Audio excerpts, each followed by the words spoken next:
Bapak Ibu calon guru penggerak atau CGP, sebentar lagi kita akan menyaksikan sebuah tayangan yang akan menjelaskan tentang 3 prinsip penanganan dilema etika.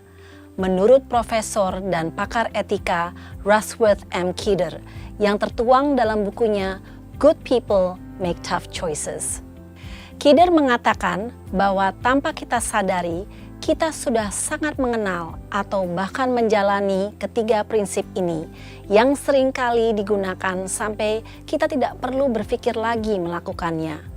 Mungkin Anda pernah merasakan, saya lakukan karena itu yang terbaik untuk kebanyakan orang.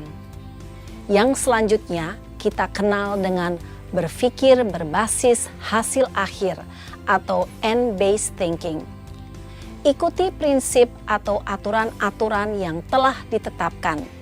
Yang selanjutnya dikenal dengan berpikir berbasis peraturan atau rule-based thinking.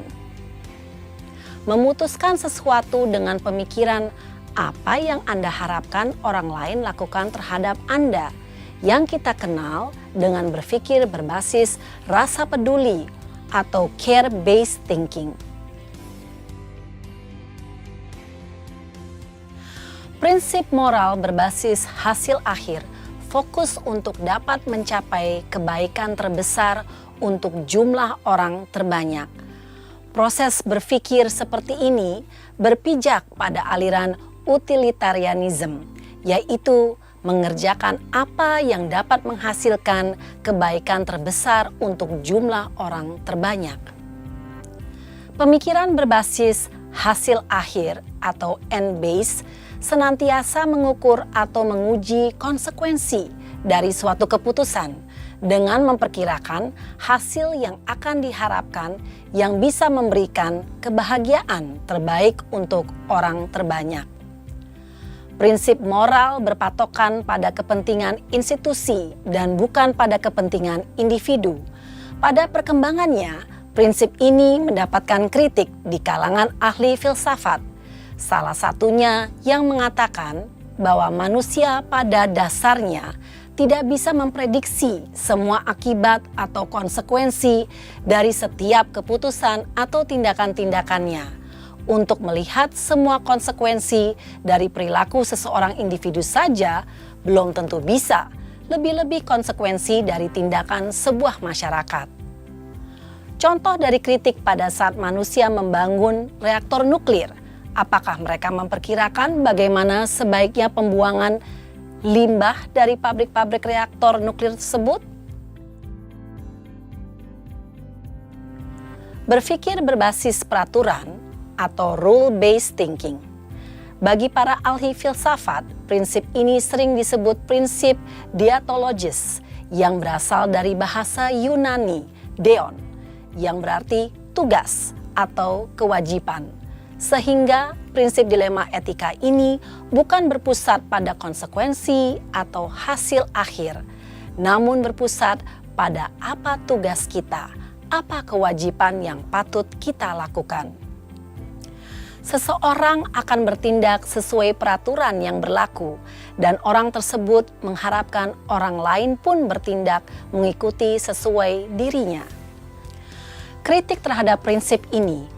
Pada penerapannya, prinsip ini dianggap terlalu kaku dan mengabaikan keberagaman individualitas manusia.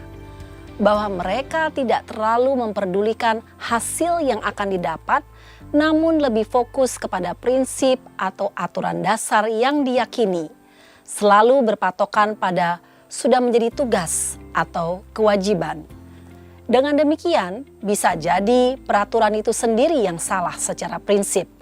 Sehingga ketika seseorang sedang menggunakan pengambilan keputusan berdasarkan aturan, dia sedang melakukan kesalahan ganda. Contoh dari kritik ini, bagaimana bila seorang anak diwajibkan atau telah berjanji kepada kedua orang tuanya untuk tetap berada di dalam rumah dan dilarang keluar untuk sesuatu alasan apapun, sewaktu orang tuanya pulang terlambat dari kerja.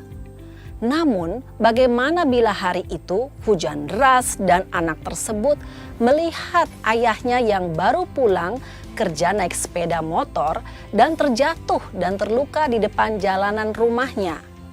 Apakah anak tersebut tetap berada di rumah dan tidak memperdulikan ayahnya yang terluka di jalanan tanpa ada yang membantu?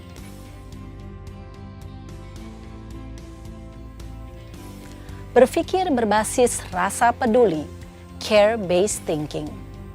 Prinsip ini dikenal sebagai aturan emas dan telah memainkan peran kunci dalam pembelajaran di hampir semua pengajaran budaya dan agama. Untuk selanjutnya, prinsip ini memainkan peran kunci pada pendidikan etika. Lebih penting lagi, berpikir berbasis rasa peduli selain memberikan batasan-batasan pada tindakan kita, namun juga mendukung agar diri kita memikirkan kepentingan orang lain. Prinsip ini banyak melibatkan empati seseorang terhadap pihak lain. Seandainya saya di posisi dia, apa yang akan saya lakukan? Kritik terhadap prinsip ini. Tetapi prinsip ini terlalu sederhana untuk dianggap sebagai salah satu prinsip etika yang utama. Prinsip ini tidak memberikan pilihan khusus atau menunjang nilai-nilai kebajikan yang ideal. Prinsip ini gagal memberikan contoh kebajikan seandainya situasinya melibatkan kedua belah pihak yang sama-sama melakukan tindakan yang kurang terpuji. Contoh dari kritik ini. Dua sahabat yang sama-sama menyontek di tes. Salah satu ditanyakan guru, apakah melihat sahabatnya menyontek? Berpikir bahwa saya tidak akan mengadukan sahabat saya sehingga tidak berkata yang jujur. Karena beranggapan sahabatnya pun tidak akan mengadukan perbuatannya. Demikianlah Bapak Ibu calon guru penggerak telah kita saksikan materi 3 prinsip atau penanganan dilema etika.